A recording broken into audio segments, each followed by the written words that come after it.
We are facing a global fight to address one of the biggest challenges of our time. 5 years after committing to eradicate hunger, we are not on track to reach our goals by 2030. Chronic hunger is up by 10 million people in 1 year and up by nearly 60 million in 5 years.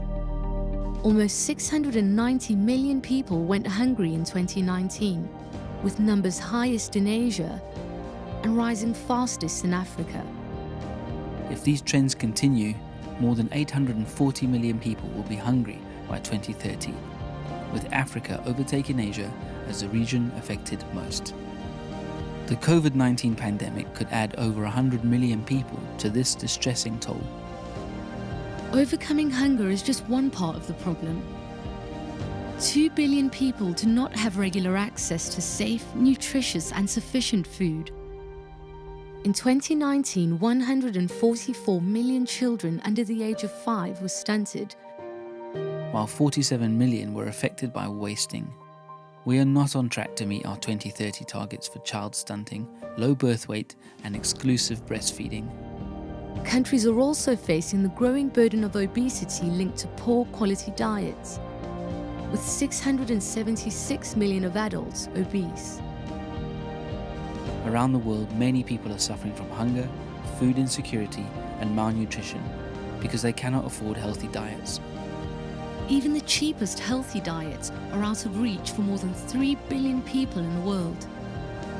In sub-Saharan Africa and Southern Asia, around 57% of the population cannot afford nutritious food. Our current dietary patterns are also taking a heavy toll in terms of health costs and the environment. By 2030, diet-related health costs linked to mortality and non-communicable diseases could be more than $1.3 trillion a year, while diet-related costs of greenhouse gas emissions could be more than $1.7 trillion a year. As the world fights COVID-19, we cannot allow the pandemic to stop the global fight on hunger and malnutrition. To achieve a world free from hunger and malnutrition by 2030, countries must transform food systems and increase the affordability of healthy diets.